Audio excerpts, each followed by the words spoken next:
Amen bazalwane, siyanibingelela egameni nasegazini likaJesu. Siyambonga uNkulunkulu ukuthi namhlanje wenzile ukuthi sikwazi ukuhlangana. Amen. Imessage uNkulunkulu umlayeza akangiphe wona namhlanje utholakala encwadini kaLuka uchapter number 15 uverse number 10. Lithi iBhayibheli, ngithi kini kanjalo kukhona ukuthokoza phambi kwezingelosi zikaNkulunkulu ngesoni sinye esiphendukayo. Amen. Bese kuba incwadi kaRomans chapter number 10 uverse number 9 elithi iBhayibheli, ngokuba uma uvuma ngomlomo wakho ukuthi uJesu uyinkosi, ukholwa enhlizweni yakho ukuthi uNkulunkulu wamvusa kwabafileyo, uyakusindiswa. Amen. Into engiphathiswa uNkulunkulu bazalwane into yokuphenduka. Amen. I-repentance. Amen. iBhayibheli likhuluma ngokusindiswa bese likhuluma ngokuphenduka. Amen bazalwane. Lithi iBhayibheli uma sivuma nje ngomlomo wethu ukuthi uJesu uyinkosi nomsindisi, kuRomans chapter 10 verse number 9, ukuthi uJesu uyinkosi nomsindisi wethu, sikholwe nje futhi enhlizweni yethu ukuthi uNkulunkulu wamvusa kwabafileyo, lokho sekuukusindiswa, sesisindisiwe ngokuvuma nje nangokukholwa, sesisindisiwe bazalwane. Amen. Amen. Kodwa uma liqala iBhayibheli likhuluma ngokuphenduka, ukuphenduka kuthi kuba bucayi kancane, kuba bucayi kancane ukuphenduka, ngoba lithi iBhayibheli, ngithi kini kanjalo kukhona ukuthokoza phakathi kwezingilosi zikaNkulunkulu ngesoni sinye esiphendukayo. Okusho ukuthi ukusindiswa into nje esingathi i-one day event, into nje oyenza kanye, uphakamisa izandla, ukholo ngenhliziyo, uvume nangomlomo, bese sithi ususindisiwe. Amen. Kodwa uma sikhuluma ngokuphenduka sikhuluma ngenye into. Kodwa ke angeke ukwazi ukuphenduka ungasindisiwe. Insindiso izala ukuphenduka. Amen. Ngoba kwesinye isikhathi sinokuhamba noNkulunkulu kube ngazuthi asindisiwe, kanti cha sisindisiwe, inkinga asiphendukanga. Kuyini ukuphenduka? Ukuphenduka ukuguquka noma ukushintsha ngenjongo yokubheka kuNkulunkulu, ngoba kuningi ukuphenduka abantu abakuphendukayo. Kodwa lokuphenduka engikhuluma ngakho ukuphenduka kwasembusweni kaNkulunkulu. Insindiso iyintando kaNkulunkulu. Amen. Kodwa ukuphenduka kuNkulunkulu ubiyena. Salvation is the will of God, but repentance is the nature of God. Yingakho iBhayibheli kuMathewu chapter number 12, chapter number 6, uverse number 12 lithi, usithethelele amacala ethu njengoba nathi sibathethelela abasenzana abanamacala kithi. Amen. Yingakho mawufunda iBhayibheli lithi ukulunga kwemvelo kufana nezidwedwe ezibolile phakathi phambi kukaNkulunkulu. Imvelo yize noma ilungile kodwa ayisindiswanga, okusho ukuthi awukwazi ukuphenduka ungasindiswanga. Futhi mawuhamba usindisiwe ungaphendukile, unjengomuntu ophethe umphini kuphela kodwa igeja ngaphambili alisekho, uzakuhlawula kanjani lensimi esinikwe yona? Amen. Lithi iBhayibheli uJesu wasifela. Ukusifela kaJesu waletha insindiso. Wathi mayevuka kwase kwaba yigunya lokuphenduka. Wasinika igunya lani lokuphenduka.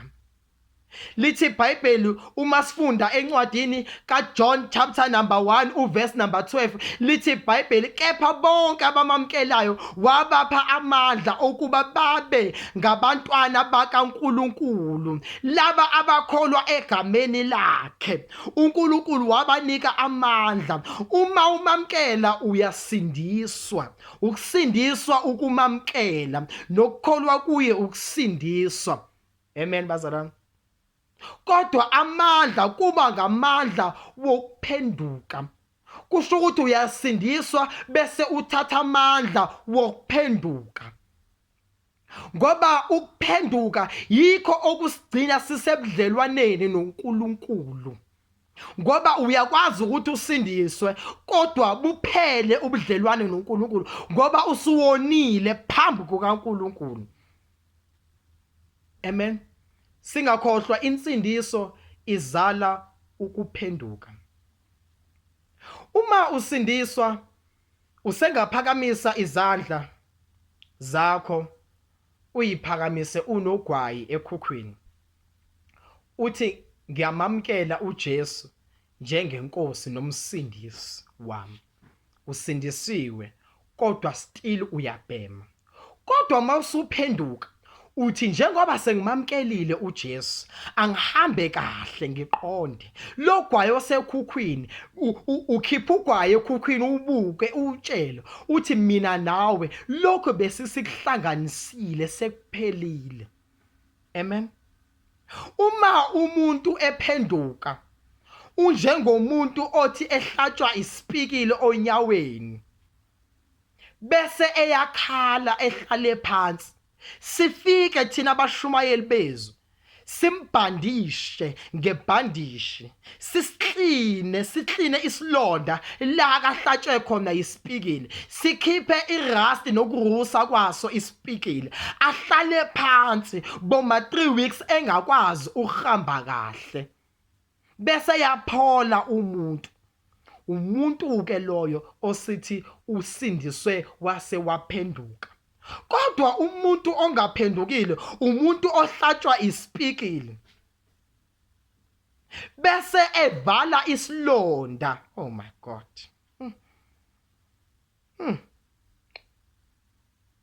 Evale isilonda kungabonakala ukuthi lo muntu ulimele. Bese kuthi ku late sekubola unyawo kukhane sithi siye eclinic kanti sekulate sekumele kunqanyulwe lona lonke unyawo ngenxa yento encane ibingavinjwa. Ukusindiswa abazalwane kusigcina kusisebudlelwaneni noNkulunkulu.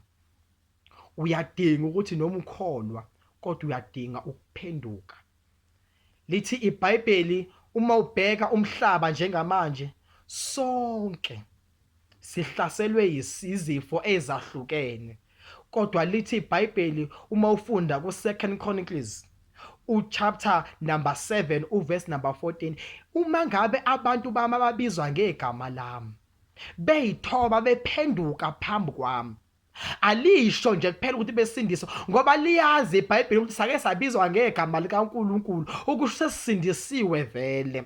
Kodwa yize noma ususindisiwe uyadinga ukuthi uphenduke phambi kaNkulunkulu. Yingakho iBhayibheli uma ufunda encwadini yeZakha chapter number 18 uverse number 10 lithi igama likaJehova lingumbhoshongo onamandla bese lithi olungileyo ugijimela kuwo alondeke. Olungileyo umuntu onjani? Umuntu olungileyo phambi kaNkulunkulu hayi phambi kwabantu, umuntu ophendukile phambi kukaNkulunkulu.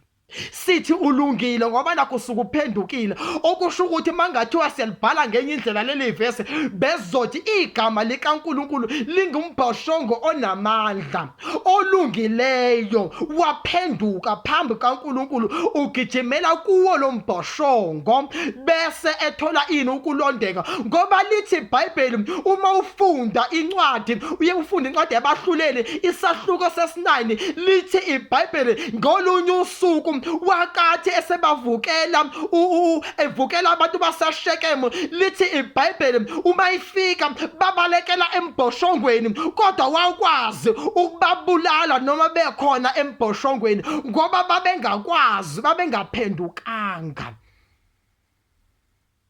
Uma ungaphendukile noma ungabaleka ezwini likaNkulunkulu elungumbhoshongo, uyofela phakathi ngoba awuphendukanga. Kodwa lithi iBhayibheli kunabantu baseThebezi, uma uqala ufunda encwadini yakhona abahluleli uchapter number 9, uqala ufunda verse number 49 wehla uya ngezansi, lithi iBhayibheli abantu baseThebezi bameme kahle ngoNkulunkulu, babephendukile phambi kaNkulunkulu. Wathi ifika impi izobahlasela, lithi iBhayibheli bathi bephezulu ababengaphansi bezama ukushisa umphongolo, lithi iBhayibheli owesifazane othize wehlisa imbongodo, wanqoba uIsrayeli. Ngoba mawuphendukile ungasindiswanga kuphela, uyakwazi ukunqoba. Amen. Bazalwane, isimo sibhekene naso mhlawumbe sifuna into eyodwa kuwe, sifuna ukuthi uphenduke kuphela. Ukuphenduka kugcina ubudlelwane noNkulunkulu. Amen bazalwane. God bless you.